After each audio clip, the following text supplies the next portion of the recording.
boughs of holly. La la la la la la la la. It is the season to be jolly. Fa la la la la la la la la. मौसम है Christmas का और बच्चों don't worry, वो सफेद दाढ़ी वाले बूढ़े बाबा आते ही होंगे। जॉली ओल्ड सेंट निक, फादर क्रिसमस, क्रिस क्रैंगल, न जाने कितने निकनेम्स हैं उनके, लेकिन सबसे चहीता नाम है, जी हां, सांता क्लॉज। तो चलिए इस बार गिफ्ट लेने से पहले जान लेते हैं उनके बारे में। तो चलो जनता, पहचानते हैं कौन है ये संता। वैसे तो संता की कहानी संत निकोलस पे आधारित है और वो 4वीं सदी में टर्की के पटारा इलाके में रहते थे। अपने जवानी के टाइम में उन्होंने काफी गर्दा मचाया, मतलब कि समुंदर को शांत कर देना, पेड़ से भूत भगा देना, मरते हुए को जिंदगी देना, वगैरह वगैरह।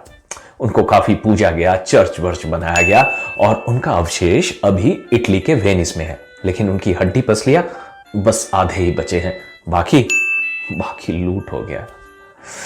तो अपने ये संत निकोलस सांता क्लॉज कैसे बने, ये रिलेटिवली नई कहानी है। सन 1800 में थॉमस नैश की एक कविता में पहली बार उनका वर्णन किया गया और डच वर्ड सिंटरक्लस से प्रेरित होकर उनका नाम रखा गया सांता क्लॉज। और घर बताया गया नॉर्थ पोल। क्यों? पोएटिक फ्रीडम है भाई, कहीं भी कर दो, नॉर्थ पोल या नागपुर, कल्पना से भरपूर। तो एक्चुअली उन्होंने नॉर्थ पोल इसलिए चूज किया क्योंकि उस दौरान काफी साइंटिफिक एक्सपेरिमेंट्स चालू हो गए थे नॉर्थ पोल के इर्द गिर्द, और पूरे दुनिया में अजीब एक क्यूरियोसिटी थी नॉर्थ पोल के बारे में। It was a fantasy land, mysterious and out of every normal man's reach. हालांकि यह तो अभी भी सच है। वैसे तो वो दुनिया के सारे बच्चों के सबसे चहीते दादाजी हैं, लेकिन क्या उनका अपना कोई फैमिली मेंबर है? याला हबीबी, सांता की है एक बीवी। पहली बार सांता क्लॉज की बीवी का जिक्र आया 1849 में जेम्स रीज की लिखी हुई एक शॉर्ट स्टोरी क्रिसमस में, और उसके बाद ली बेट्स की 1889 की poem Goody Santa Claus on a sleigh ride में। Goody means good wife. Gift देने की ट्रेनिंग शायद वहीं से शुरू हुई थी, क्योंकि जो बीवी से करे प्यार, वो गिफ्ट से कैसे करे इनकार। और शायद रंगीन कपड़े पहनना भी उन्होंने तभी से चालू किया। अब रंग के मामले में सांता जी पहले तो ग्रीन, ब्राउन, ब्लू, हर किस्म के रंग के पोशाक में दिखते थे, लेकिन सब बदल गया 1931 के बाद। 1931 में कोका कोला ने एक ऐसा रेवोल्यूशनरी एड निकाला जिसमें कि सांता क्लॉज सबको कोका कोला गिफ्ट देते हैं, मुफ्त मुफ्त मुफ्त। ठंडा मतलब कोका कोला, हो कांची ठंडा मतलब सिर्फ कोका कोला। Coca Cola. और गैस कौन सा कलर पहने हुए थे वो? The brand colour of Coca Cola, yes, read it was. और तब से लेके आज तक रेड कलर ही सांता क्लॉज का कलर बन गया। ये लाल रंग कब मुझे छोड़ेगा। अब आते हैं संता के रथ के किस्से पे। क्या आपको पता है संता का रथ, आई मीन हिज स्ले, दुनिया का सबसे तेज वाहन है? क्यों? Let me prove it. सोचिए, एक रात में कितने घरों में उनको जाना पड़ता होगा। कुल मिला के करीबन 2.1 बिलियन बच्चे हैं दुनिया में, और हर हाउस होल्ड में औसतन 2.5 मतलब के 2.5 बच्चे। तो हिसाब निकाले तो मिस्टर सांता को 842 मिलियन स्टॉप्स लगाने पड़ते हैं क्रिसमस ईव के एक दिन में, जो कि है 24 दिसंबर। लेकिन उनको 24 घंटे के जगह 31 घंटे मिलते हैं, टाइम जोन के डिफरेंसेस के कारण। So basically his sleigh needs to move 1800 miles per hour, और जहां की दुनिया की सो कॉल्ड सबसे तेज गाड़ी है नासा में स्थित जूनो स्पेसक्राफ्ट, जो कि हर सेकंड में 40 माइल्स की दूरी तय कर सकता है। And lift off of the Atlas V with Juno. मतलब कि संता के साथ रेस में निकले तो भाई वो तो पीछे ही रह जाएगा। बस एक ही आदमी है जो शायद संता को हरा दे, और सिर्फ वही नहीं, अगर हर घर में रुक रुक के गिफ्ट देने का प्लान वो बनाए तो इसलिए उनके पास बस एक ही मिली सेकंड का टाइम बचता है उनके घर के चिमनी के थ्रू अंदर जाके गिफ्ट दे के और फिर कुकी खा के लौट आने के लिए। है ना जबरदस्त? काफी थक जाते होंगे, है ना? उनका थकान मिट सके इसीलिए ऑस्ट्रिया और ब्रिटेन में बियर और शेरी छोड़ दिया जाता है बाहर उनके लिए। By the way, Santa Claus Khan पान के बहुत शौकीन है और हर घर में जहां जहां वो गिफ्ट देने जाते हैं वहां उनका इस्तकबाल मतलब कि मेहमान नवाजी चॉकलेट कुकीज और दूध से किया जाता है। फिर से हिसाब लगाए तो एक दिन में उनको 374 बिलियन कैलोरीज का फूड इंटेक करना पड़ता है, जो कि बेसिकली है 33,000 ton of sugar and 1,51,000 ton of fat, वो भी बस एक रात में। और ये सारे कैलोरीज अगर उनको बर्न करना हो और अगर मान ले कि उनका रेगुलर जॉगिंग का स्पीड है 8 मिनट्स अ माइल, तो फिर भी उनको 109 सेंचुरीज तक भागना होगा फैट से फिट होने के लिए। अगर सिर्फ 2 बिलियन बच्चे भी संता को एक एक ग्लास दूध पीने को कहे तो Santa would need to drink 4 million gallons of milk every hour, मतलब कि 137 million gallons of milk overnight. A human stomach can hold about 2 to 4 liters of liquid. बेचारे सांता क्लॉज। बस इतना ही नहीं, उनके दिए हुए सारे गिफ्ट्स अच्छी तरह रैप भी होते हैं चमकीले पेपर से।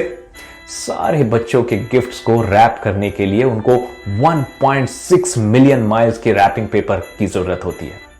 ये इतना ज्यादा है कि पूरे दुनिया को 60 बार आप बांध सकते हैं। जरा सोचिए कितना लोड होगा उन पे, आई मीन गिफ्ट्स का लोड। अब क्योंकि इतने सारे बच्चों को गिफ्ट देना होता है, काफी भारी वजन उनको अपने साथ अपने रथ में कैरी करना होता है। करीबन 400,000 टन ऑफ टॉयज कैरी करने के लिए संता के पास एटलीस्ट 360,000 मैजिकल रेनडियर्स की जरूरत है, लेकिन उनके पास है बस 9, और उनमें भी रुडोल्फ, वो तो बूढ़ा भी हो चुका है। Yes, Rudolph is 80 years old। लेकिन ये सारे काम सांता क्लॉज आखिर तक कर ही लेता है। इतने जबरदस्त सोशल सर्विस के बाद सबको क्यूरियोसिटी होगी कि सांता की सैलरी कितनी है या फिर कितनी होनी चाहिए। चिंता मत कीजिए, उस पर भी रिसर्च हो चुका है। यूएस के ब्यूरो ऑफ लेबर स्टैटिस्टिक्स के अनुसार सांता क्लॉज की तनख्वाह 140,000 USD पर ईयर है। तब से लेके आज तक काफी कमा लिया होगा उन्होंने। अब इतना जब कमा ही लिया है तो क्या सिर्फ रथ ही सांता क्लॉज का एकलौता वाहन है? जी नहीं, वो कभी कभी अपने प्राइवेट जेट भी उड़ाते हैं। एटलीस्ट उड़ा तो सकते ही है, क्योंकि उनके पास पायलट का लाइसेंस भी है। यूएस गवर्नमेंट ने 1927 में उनको यह परमिट दी थी। और आप सोच रहे होंगे कि बॉर्डर क्रॉस करते समय क्या उनको पासपोर्ट दिखाना पड़ता है?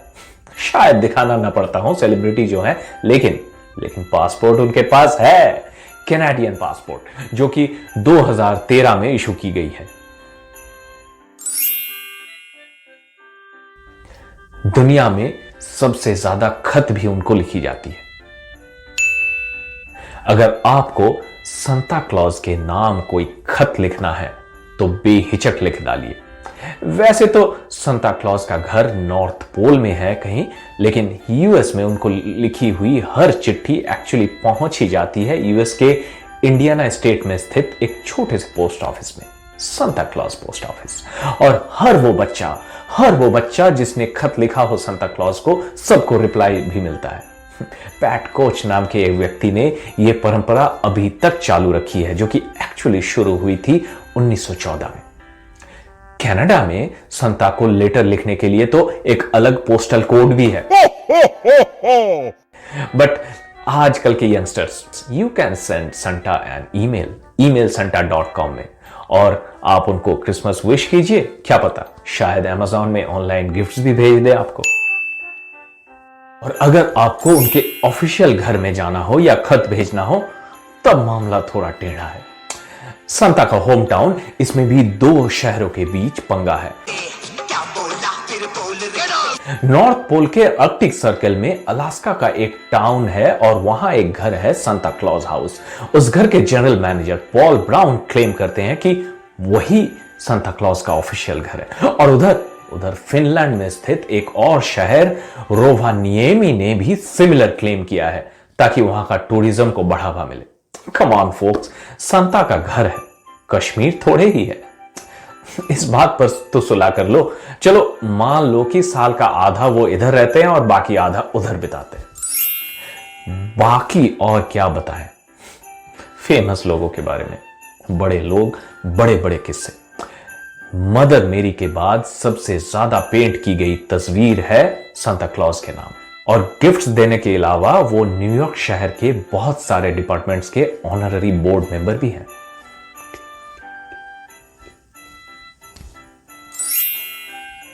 अब सोच रहे होंगे इतना सक्षम, कारगर इंसान बनने के लिए क्या करना पड़ता होगा। इनफैक्ट अगर आप में से कोई सांता क्लॉज बनना चाहे तो कैसे बने? डोंट वरी, सांता यूनिवर्सिटी है ना, वेस्टमिनिस्टर कोलोराडो में 4 डे का फॉर्मल ट्रेनिंग प्रोग्राम होता है, जिसमें कि 1000 नेचुरली दाढ़ी वाले लोग इस कला को सीखने आते हैं और ऑफिशियली सांता बनने का सर्टिफिकेट साथ लेके ही वापस जाते हैं। तो आप भी ट्राई कर ही लो, आजमा लो किस्मत। अब की बार तुम्हारी बारी, और इसीलिए पहले बढ़ा लो दाढ़ी।